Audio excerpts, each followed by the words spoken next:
Esta es la clase de interpretación del estado ácido base del curso de patología frecuente de guardia. La idea acá es que sea que nos enfrentemos a un caso clínico, a un paciente que llega a la guardia con alteración del estado ácido base, deberíamos tener un enfoque sistemático para poder disminuir la probabilidad de error. Y les presento un modelo, una forma de interpretar que se llama la regla de los 5. Y el estado ácido base suele ser el camino en el que se encuentran muchas especialidades, ya sean las especialidades críticas, eh, el personal que trabaja en la guardia, los clínicos, los nefrólogos, los endocrinólogos. Todos suelen tener el estado ácido base como un camino común. Esta clase es basada un poco en la experiencia del día a día en el hospital, pero el enfoque práctico es basado en este trabajo que es muy nuevo de este año. Y la idea acá es darle una guía práctica al personal de atención primaria, ¿no? Los médicos de atención primaria. Y se van a dar cuenta que el enfoque es el mismo. Quizás la capacidad resolutiva es diferente, pero el enfoque para interpretar el estado ácido base es el mismo para el estudiante que está resolviendo un caso clínico como lo es para el terapista que está tratando de salvar la vida de un paciente en estado crítico. Y bueno, es un pequeño resumen de la fisiología del estado ácido base. Nosotros, mediante nuestro metabolismo y también por la ingesta de la alimentación diaria, entramos una gran cantidad de ácidos que se ven representados como hidrogeniones en nuestro cuerpo, ¿no? Y sobre todo en nuestra sangre. No se pueden acumular en gran cantidad porque esto cambiaría nuestro pH fisiológico y eso llevaría a que el funcionamiento de las células no sea de la forma en el que debería. Entonces tenemos estos buffers o amortiguadores, como lo son el bicarbonato, como lo son ciertas proteínas, los fosfatos, sulfatos, que se encargan de regular esta acidez. Y también tenemos los mecanismos que se contraponen, ¿no? Los que nos ayudan a eliminar todo el ácido que se ha fabricado o que se comienza a acumular por la alimentación, que son el sistema respiratorio y el sistema renal. Esta regulación del equilibrio ácido-base depende de qué componente del sistema de regulación esté actuando, pues lo va a hacer en un determinado tiempo. Como habíamos dicho, los buffers en sangre, estos van a actuar muy rápido, ¿no? El tiempo es menor de un segundo, ¿no? La regulación respiratoria también es muy rápida. Tenemos la capacidad de, mediante la ventilación, hiperventilar y expulsar la mayor cantidad de CO2 posible y de esta forma regular la cantidad de ácido dentro de nuestro cuerpo. Y también los hidrogeniones se pueden intercambiar tanto desde el intracelular al compartimento vascular o desde el vascular hacia las células en un periodo que puede tomar entre 2 a 4 horas. Y la regulación renal es la más lenta y es bastante eficiente en realidad, ¿no? El tema es el tiempo.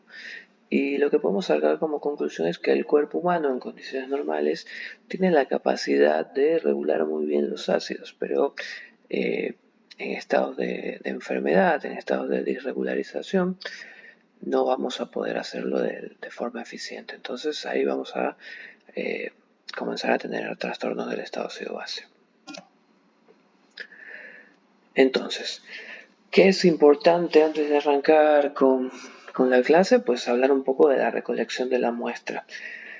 Existe algo que nos hace sufrir mucho cuando somos residentes, que es el tema de la toma de muestras, ¿no? A veces es muy difícil sacar una muestra en un paciente, las gasometrías suelen requerir sangre arterial y es difícil de extraer en algunos casos, ¿no? Eh, Aparte también está el tema de todo el trabajo que existe, de que no se puede llevar las muestras en tiempo y forma adecuada al laboratorio, y todo esto puede traer grandes consecuencias, ¿no? desde el no preparar bien la jeringa heparinizada hasta las burbujas de aire que quedan dentro y hasta el tiempo que nos puede tomar en llevar la muestra al laboratorio. Entonces es importante purgar bien la jeringa, sacar todo el aire, el exceso de heparina y llevar la muestra lo más rápido posible. Y si hay una demora, se puede conservar en hielo. Pero hay que tener en cuenta que si nosotros demoramos mucho, podemos encontrarnos con el temido reporte de muestra coagulada en el laboratorio. Y siempre que sea posible, que hay algunos casos en que sí se puede dar, que son los pacientes en los cuales no estamos tan interesados en la oxigenación. ¿Sí? No es el paciente que llega con insuficiencia respiratoria, quizás es el paciente que llega con una alcalosis metabólica, que supongo que es por cetocidosis diabética o que es por uremia o por algún otro tipo de intoxicación. En estos pacientes yo puedo utilizar sangre venosa. ¿Sí? Si mi paciente está saturando bien al aire ambiente con el saturómetro que le puse y no hay ninguna muestra, ningún signo clínico de que está en insuficiencia respiratoria, pues yo podría sacar una muestra venosa o para los controles posteriores hacerlo de forma venosa y de esta forma disminuir el daño que le hago al paciente. Estos son los parámetros que deberíamos conocer, no son nuevos. El pH en la muestra venosa, el pH en la muestra arterial, y algo que hay que notar es que los valores venosos son diferentes a los valores arteriales, ¿sí? Nosotros quizás de la facultad, cuando estudiamos medicina, tenemos memorizados el 735 a 745, la PC2 de 35-45, el bicarbonato 24 más menos 2, pero si se dan cuenta el parámetro venoso, que como les decía es bastante bueno para no lastimar tanto al paciente, porque una punción arterial puede traer muchas más complicaciones que una venosa, pues es importante conocer estos valores, ¿no? Que los cortes son un poco diferentes, solo tenerlo en cuenta siempre. Y bueno, el paso previo ahora para interpretar es recolectar los datos. ¿Sí? Entonces tengo que tener los valores de gases de sangre, ya sea arterial o venoso, los electrolitos séricos también, importante para calcular el anion gap, el nivel de albúmina si tengo que corregir el anion gap por este valor. Y también es importante tener los parámetros clínicos más importantes del paciente, ¿no? Hacer un pequeño resumen. Esto es un método que no es muy utilizado en la práctica diaria. Y la idea es que basado en la ecuación de Henderson-Hasselbalch, yo puedo ver si el pH que me muestra el laboratorio es el adecuado para la concentración de bicarbonato y la concentración de PC2. Si vemos en el ejemplo anterior, nosotros podemos ver quizás un pH normal, pero valores de PC2 muy elevados, ¿no? No es una acidosis respiratoria porque el pH está entre valores normales y eso nos puede dejar una duda. Si bien esto se puede presentar cuando tengo dos trastornos opuestos que están haciendo que el pH se mantenga dentro de valores normales, también puede ser un error en el reporte del laboratorio. Entonces yo puedo utilizar esta muestra en la cual voy a llenar los parámetros de bicarbonato y de PCO2 y en base a eso con el logaritmo y estas constantes voy a determinar si el pH es el correcto o no. ¿Sí? Y el resultado que me va a dar va a tener un factor de corrección de más 0 o menos 0.05 y si está dentro de ese rango la fórmula, ¿no? Toda la ecuación va a ser correcta, ¿no? El resultado del pH, si está dentro de ese rango, va a ser el adecuado. Y aparte de esto, también de forma matemática, despejando la fórmula, yo podría, a partir de dos valores, por ejemplo el pH y el bicarbonato, tener la PC2, o del pH y la PC2, despejar el bicarbonato, ¿no?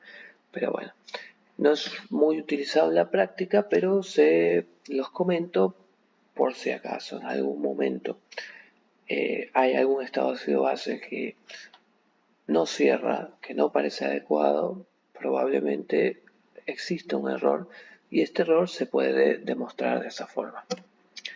Ahora sí, los 5 pasos. El primer paso es verificar la oxigenación. Este es un paso muy adecuado que normalmente los que vemos mucho ácido base no le prestamos mucha atención, ¿no? Porque no es un paso tan relevante para la interpretación, pero sí es un paso muy relevante para el paciente que llega a una guardia con algún trastorno, ¿sí? El segundo paso es evaluar el estado del pH para ver si hay una acidosis o una alcalosis. El tercer paso es evaluar el trastorno primario y si está compensando. Y el cuarto paso es evaluar el anión GAP. Y el quinto y último paso es buscar otros trastornos en los cuales se puede utilizar el delta GAP para descartar los trastornos adicionales.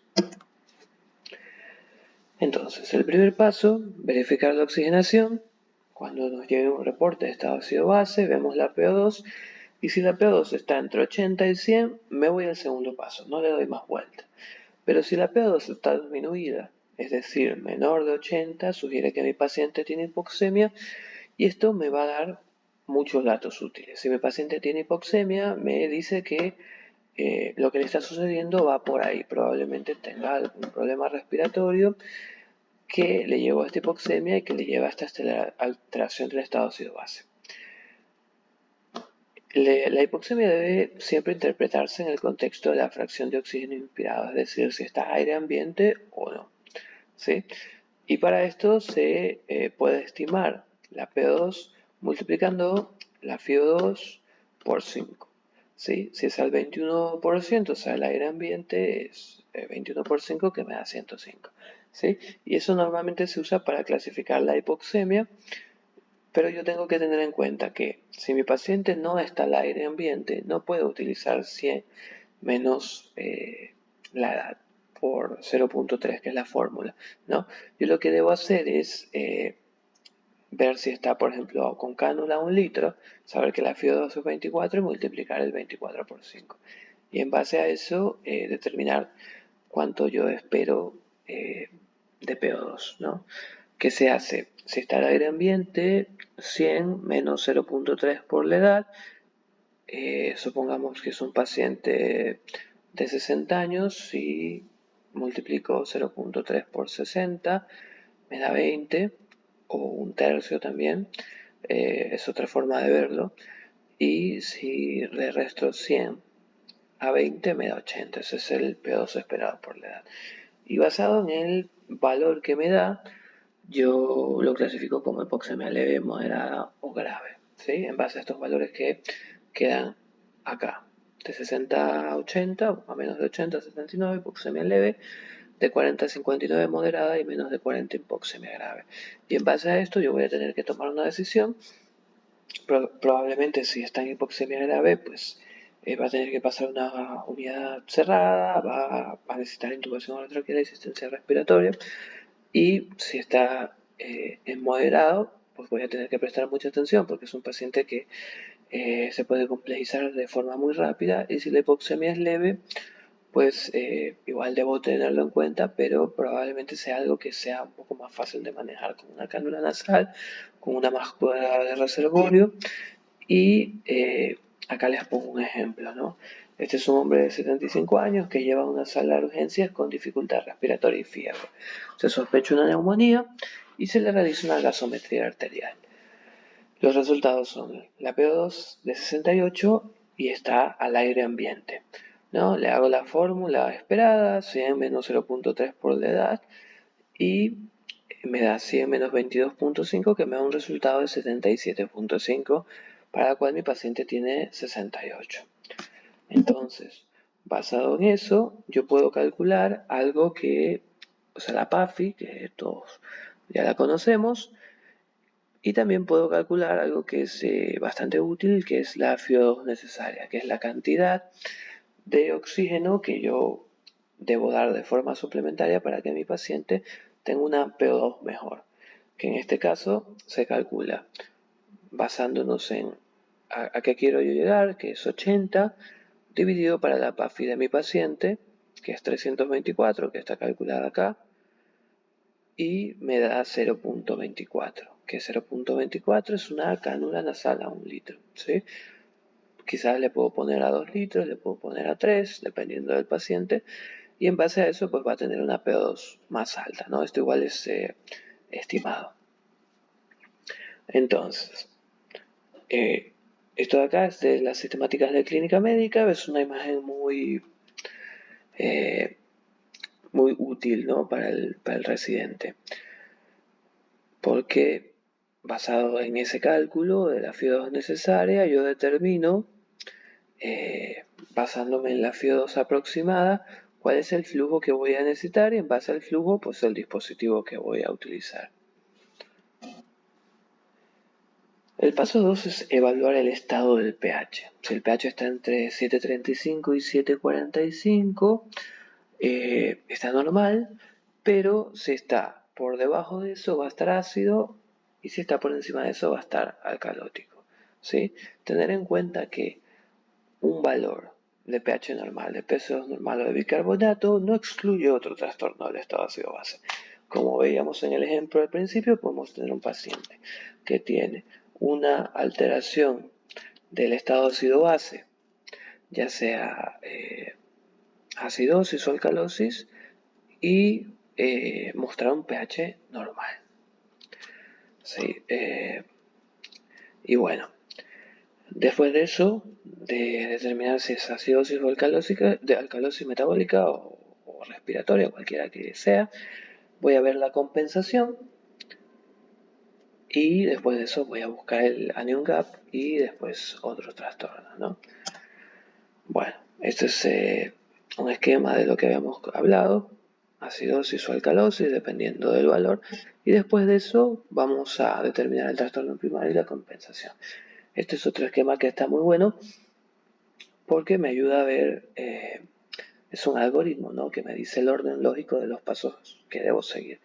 Si yo digo que es una acidosis, mi pH es menor de 7.35 y me voy a respiratorio o metabólico, ¿sí? ¿Qué me va a decir si es respiratorio? Que la PC2 va a estar elevada. ¿Qué me va a decir que es metabólico? Que el bicarbonato está bajo. Si la PC2 está elevada y el pH está menor de 7.35, yo voy a preguntarme, ¿este trastorno respiratorio de mi paciente es agudo o es crónico? ¿Y qué me lo va a decir? El valor de bicarbonato. Si el bicarbonato va a estar normal, me va a decir que es un trastorno agudo, que tiene menos de 3 a 5 días, que es el tiempo que le toma al riñón determinar compensar. Y si es crónico, o sea, tiene más de 3 a 5 días, el bicarbonato va a estar elevado, compensando el trastorno respiratorio. Y si el problema es una acidosis metabólica, tiene un pH menor a 7.35 con un bicarbonato bajo, voy a utilizar la fórmula de Winters, que ya la vamos a ver, para ver si la PC2 es adecuada y está compensando, o sea, para ver si hay compensación respiratoria. Y después de eso voy a calcular el anion gap, que me va a decir qué tipo de trastorno metabólico es.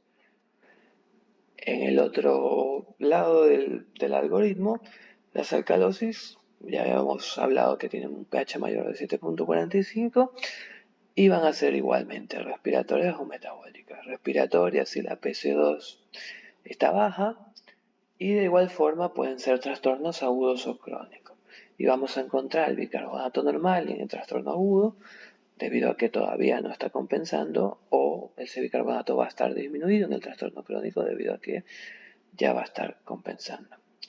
Y en el apartado metabólico, el bicarbonato va a estar elevado. Y lo que podemos hacer acá es buscar, o pedir un monograma urinario y buscar el valor del cloro. Si el valor es menos de 20, vamos a decir que es un trastorno sensible al cloro. ¿Sí? ¿Y qué significa esto? Que si yo le aporto volumen a mi paciente, es decir, le hago una reposición con cloruro de sodio normal del 0.9%, este paciente probablemente va a mejorar. ¿Sí? Porque ¿qué está pasando? Está requiriendo de una reanimación con volumen. Se ve bastante esto en pacientes deshidratados. y si el cloruro binario está por encima de 20 va a significar que es resistente. ¿Sí? Que, de nuevo, ¿qué quiere decir? Que si yo le aporto volumen, el estado ácido base, el trastorno no va a mejorar. Sí, ahora, un ejemplo.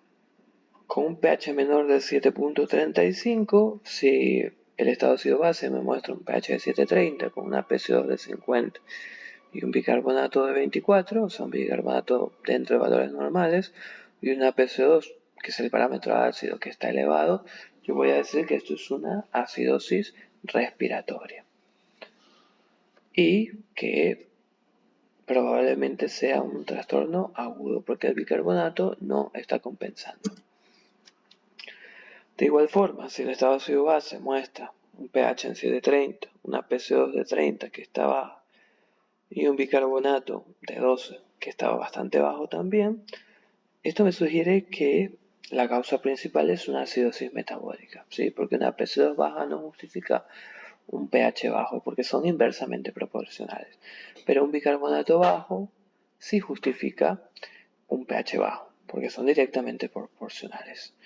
Entonces, lo que yo voy a hacer, que es el paso siguiente, es determinar mediante la fórmula de Winter, que la pueden ver ahí abajo, la pH2 esperada. Y la fórmula me dice que si yo multiplico el bicarbonato por 1.5, es decir, 12 por 1.5, le sumo 8, me va a dar un resultado que dentro del rango de más menos 2 voy a tener la compensación. Es decir, 1.5 por 12 más 8 me da 26. 26 más menos 2 es de 24 a 28. Es el valor dentro del cual debería estar la pH2 para decir que está compensando. Como el valor está por encima, o sea, la pH2 es de 30, yo voy a decir que no es una acidosis metabólica que no está compensada. O incluso que tiene un trastorno respiratorio añadido. ¿Sí? Que no necesariamente es el caso, puede ser simplemente que no está compensando. Pero si el paciente tiene alguna patología que justifique el que no esté compensando, probablemente la causa sea un trastorno mixto. Ahora, con un pH por encima de 7.45, en este ejemplo tenemos un paciente de 25 años que tiene un ataque de pánico, que comienza a hiperventilar. La gasometría muestra un pH de 7.55, una pH2 de 25 y un bicarbonato de 24. Lo mismo. El bicarbonato está normal, así que no está influyendo sobre ese pH alcalótico, pero la pH2 está bastante baja, lo que me dice que está dentro de lo que se esperaría, ¿no? Para tener un pH alcalótico, yo busco que mi pH2 esté baja, lo que me dice que es una alcalosis respiratoria. Y este es otro caso, es un paciente de 60 años con una estenosis pilórica que ha estado vomitando profusamente durante varios días. La gasometría arterial me muestra un pH alcalótico en 7.50, una pH2 de 48 y un bicarbonato de 35. Acá la pH2 está ligeramente elevada, lo que me diría que es un trastorno, o sea, lo que haría que el pH se fuera para ácido y no para alcalótico, entonces no es la causa primaria, pero el bicarbonato muy elevado sí lo es. Entonces es una alcalosis metabólica. Hago de nuevo la fórmula de la pH2 esperada, que en este caso es 0.7 por bicarbonato más 20, más menos 5. Entonces, 24.5 más 20 me da un total de 44.5 más menos 5. Y esto nos da un rango de compensación entre 39.5 y 49.5, lo que me dice que este paciente está compensando. Esta es una tabla a la que le deben hacer una captura y deben tener la mano. No es la única que existe, pero es una que está bastante buena, porque tiene las flechitas que nos ayudan a delimitar el trastorno y aparte la compensación. Acá también pueden poner pausa y hacer una captura y es la traducción. El cuarto paso sería determinar el anion gap. El anion gap se debe hacer sí o sí siempre, porque me indica si hay algún otro trastorno que está sobreañadido. El valor normal es entre 8 y 12 o 10 más menos 2 y el anion gap se ajusta a la albúmina del paciente. Se añaden 2.5 al anion gap por cada 1 gramo de albúmina por debajo de 4. El anion gap elevado, que es el valor por encima de 12, me dice que es una acidosis metabólica con un anion gap elevado, ese es el nombre que toma, pero lo que me dice es que hay retención de aniones no medidos. Es decir, hay sustancias externas que no las medimos porque las desconocemos o porque no son relevantes, porque no se encuentran en condiciones normales. Y el anion gap normal, en cambio, está entre 8 y 12. Esto sugiere una acidosis metabólica sin anion gap elevado. Esto, en cambio, es por pérdida de bicarbonato o por retención de cloruro. Por eso, los casos más comunes son la diarrea o los estados en el cual el paciente recibió mucha reanimación con suero fisiológico del 0.9% y por la cantidad suprafisiológica de cloro que este aporta, se comienza a acumular en el cuerpo y disminuye el nivel de bicarbonato para mantener la electroneutralidad. Así que teóricamente la causa de los dos trastornos más comunes, la diarrea y la hipercloremia, son debido a una disminución del bicarbonato. Y para este trastorno lo que podemos hacer es medir el anion gap urinario, y un anion gap negativo me indica una causa extrarrenal, como la diarrea, y un anion gap positivo sugiere una causa renal, como las acidosis tubulares renales. Y el anion gap no se suele estudiar mucho, pero se puede encontrar en algunos pacientes, y el contexto más común son los pacientes con hipoalbuminemia, en los cuales el anion gap les va a dar bajo, pero también en casos de hipocalcemia, hipomalexemia, las gamapatías buenoflorales o la intoxicación por litio, podemos tener un anion gap bajo. Este es el cuadro, que es una representación muy clara de el tema de los trastornos del anion gap. A la izquierda, la primera imagen es el anion gap normal, que lo que nosotros observamos, o sea, lo que nosotros realizamos es restar el sodio más el cloro más el bicarbonato, o sea, el sodio menos el cloro más el bicarbonato, y esa diferencia que está aquí son los iones no medidos, que deben ser entre 8 y 12. Y esta de acá, la segunda imagen, la del centro, es una acidosis metabólica con un anion gap normal, ¿sí? ¿Y qué pasa? Si se dan cuenta acá, el sodio está igual y el límite del bicarbonato, o sea, el tamaño de los aniones no medidos es igual, aunque el bicarbonato disminuyó. ¿Y por qué? Porque el cloro aumenta, ¿sí? La idea acá es mantener la electroneutralidad, aumenta el cloro, el bicarbonato disminuye, entonces no hay una alteración del anion gap. Y en el caso del anion gap elevado, lo que sucede es que hay pérdida de bicarbonato y el cloro no aumenta. Entonces el gap aumenta de igual forma, ¿no? Entonces, este es el típico paciente que va a tener un anion gap por encima de 10, y la razón por la que aumenta, o sea, esta porción de acá, está dada por aniones que no se miden y que son externos. Normalmente es el caso de las intoxicaciones, ¿no? Pero también puede ser en el caso de aniones que se producen de forma patológica, pero que son propios del cuerpo, como los cetoácidos, ¿sí? El beta-hidroxibutirato como un ejemplo, y también el estado urémico. Entonces, este es un esquema básico. Ponemos los valores normales, la fórmula. El anion gap puede estar aumentado o puede estar normal o disminuido. Y siempre si el albúmina es menor de 4, se debe corregir.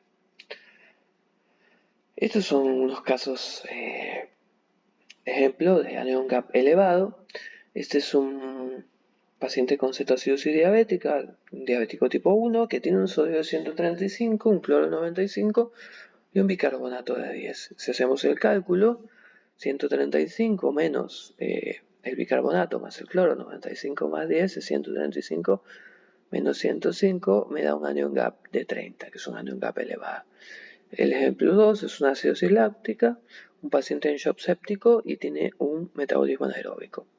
Entonces produce un exceso de ácido láctico. Sus electrolitos son el sodio 140, el cloro 100, el bicarbonato 15, hacemos las cuentas de nuevo, y 140 menos 115 es un anion gap de 25, entonces también es un anion gap elevado.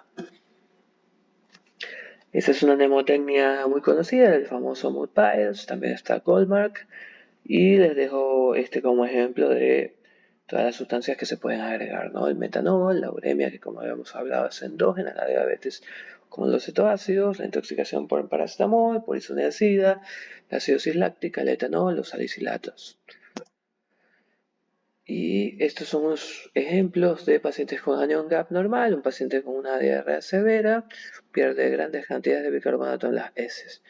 Y como electrolitos tiene sodio de 140, un cloro de 115, que ya nos va diciendo que está aumentado, porque un paciente con un sodio de 140 debería tener un cloro de 100, alrededor de 100, y un bicarbonato de 12. Entonces hacemos las cuentas, 140 menos 115 más 12 es 140 menos 127 y me da un anion gap de 13, que no es un anion gap dentro de lo normal, pero tampoco está elevado muy por encima, que normalmente las acidosis con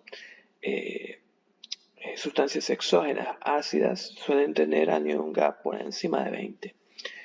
Y la acidosis tubular renal es un paciente con una incapacidad para excretar ácidos, ¿no? Pérdida del mecanismo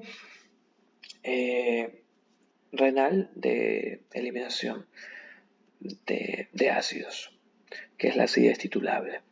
Entonces sus electrolitos, 138 sodio, un cloro de 110, un bicarbonato de 18, hacemos la cuenta y tenemos un anion gap de 10. ¿Sí? Este es un ejemplo en hipoalbuminemia. Acá vamos a ver que la cuenta me da 140 del sodio menos 136 del cloro más el bicarbonato y el anion gap me da 4, es decir, disminuido.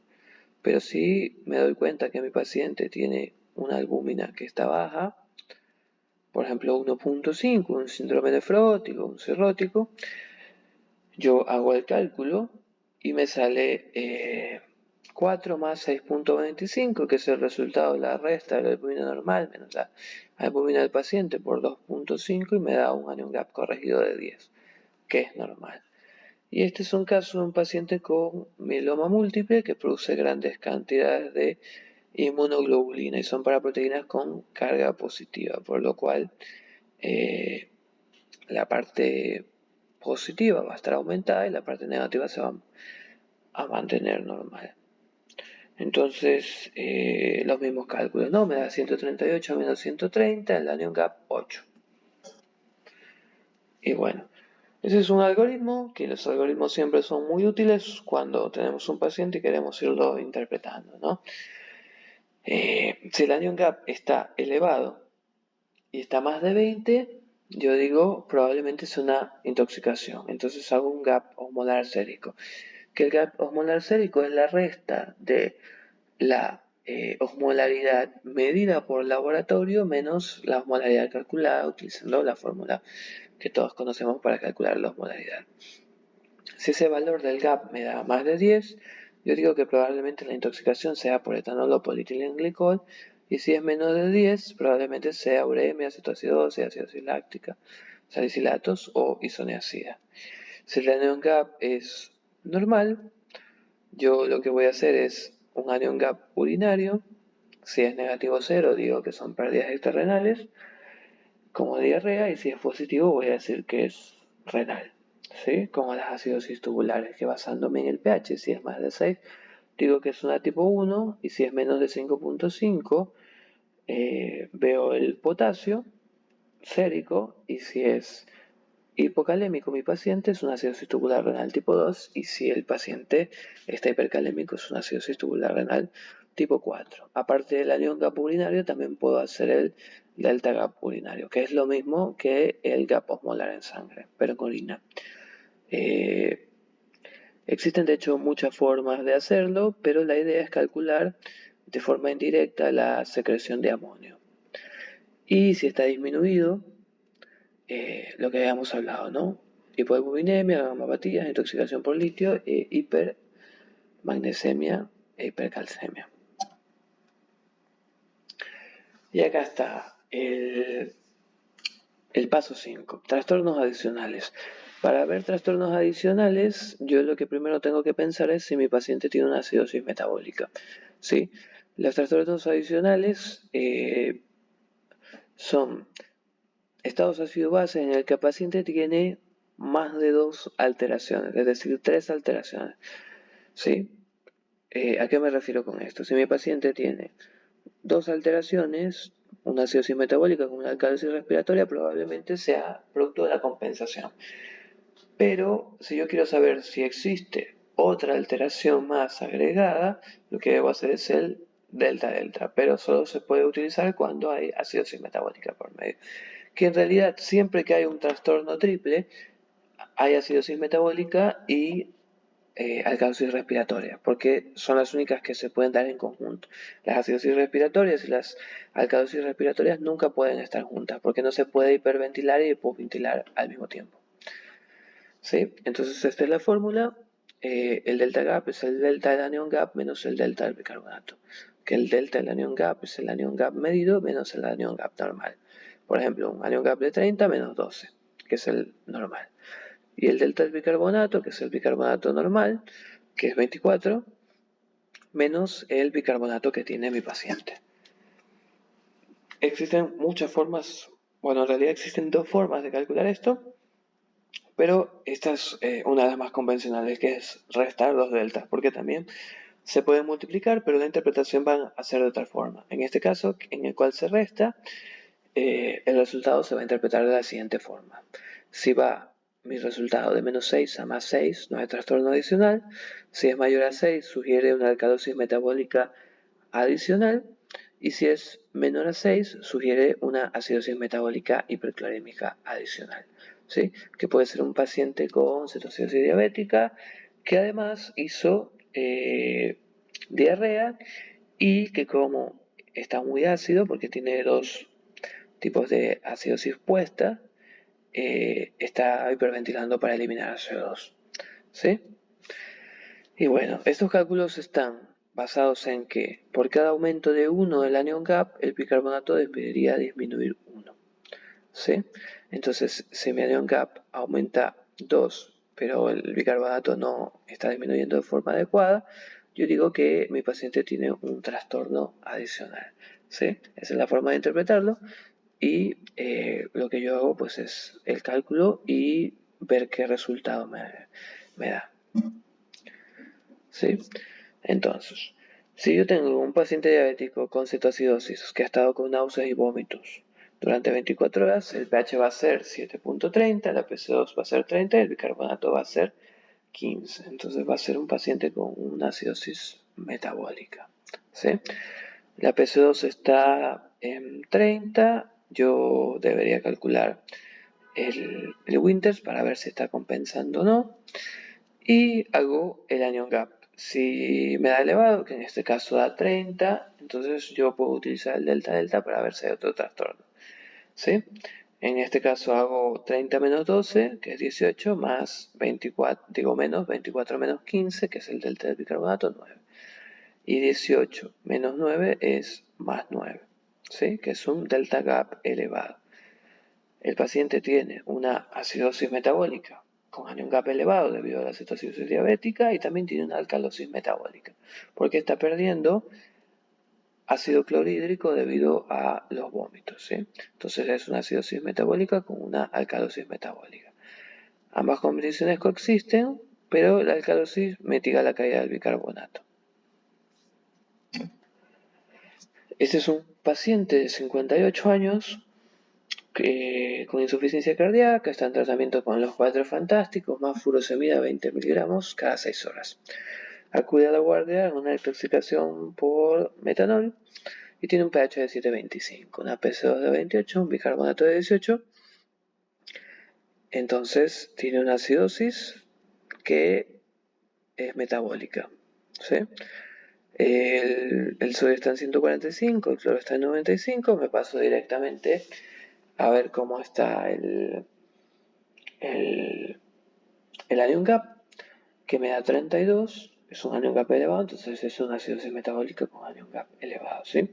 Acá lo que debía hacer primero es ver si la PCO2 está compensando para ver el trastorno, o sea, para ver si existe un trastorno compensatorio, pero bueno, a fines de tiempo me pasé directamente al cálculo del anion gap y al cálculo después del delta, ¿no?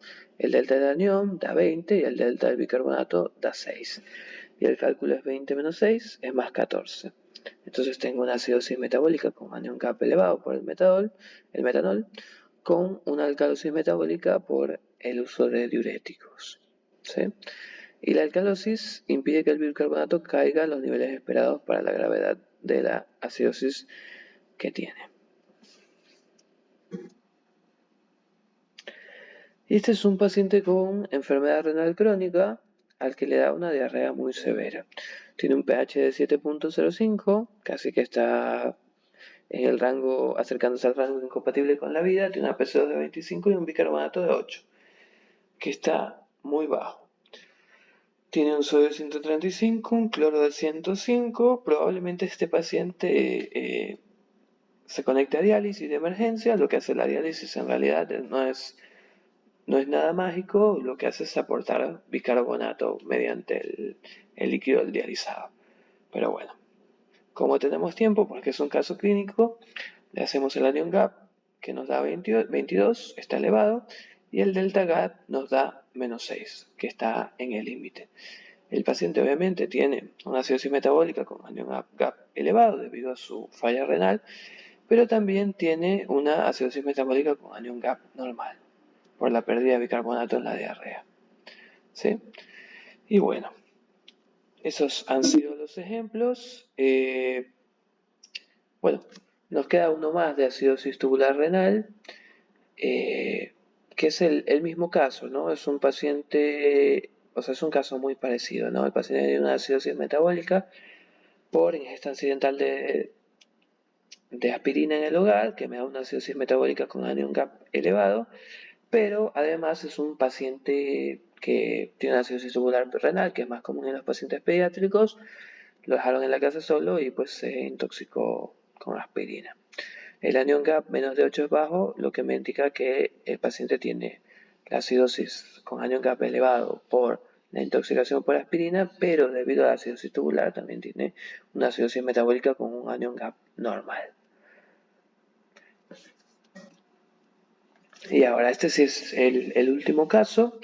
Es un paciente, la idea en realidad de este caso es hacer todo desde el principio, o sea, con el esquema de los 5 pasos.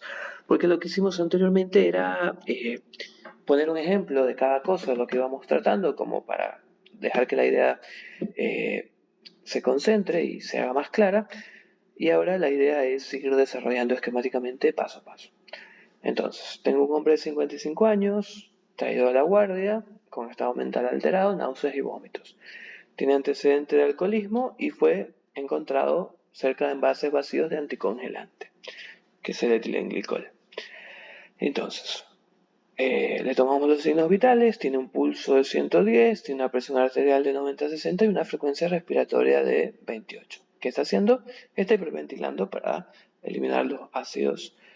Entonces, desde ahí nosotros podemos ir interpretando ya, ¿no? El glicol acidosis metabólica, está hiperventilando, podría ser que tenga una alcalosis respiratoria, muy probablemente, satura 94% al aire ambiente, lo cual está cerca de la normalidad, no nos preocupa tanto, y el examen físico lo vemos letárgico, tiene respiración de Kussmaul, típico de las acidosis, y está deshidratado.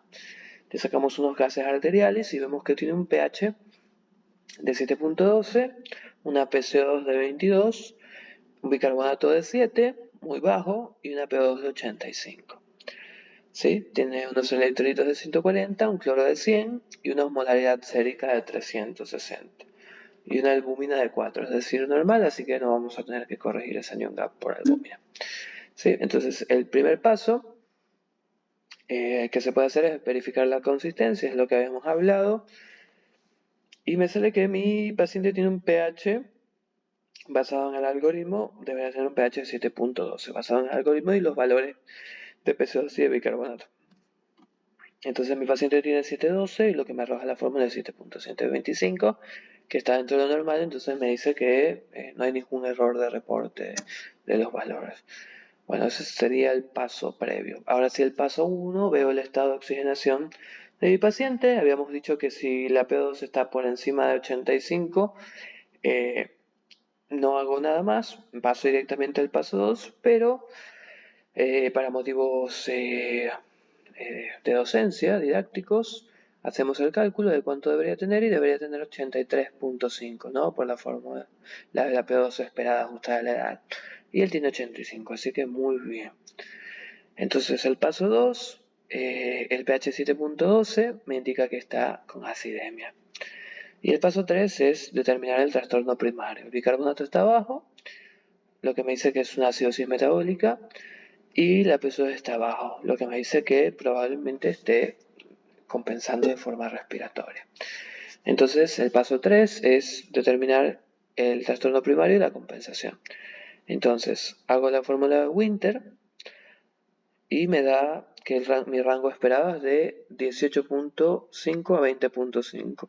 La PC2 que me da el laboratorio es 22, así que significa que no está compensando todavía, o sea que la compensación es inadecuada.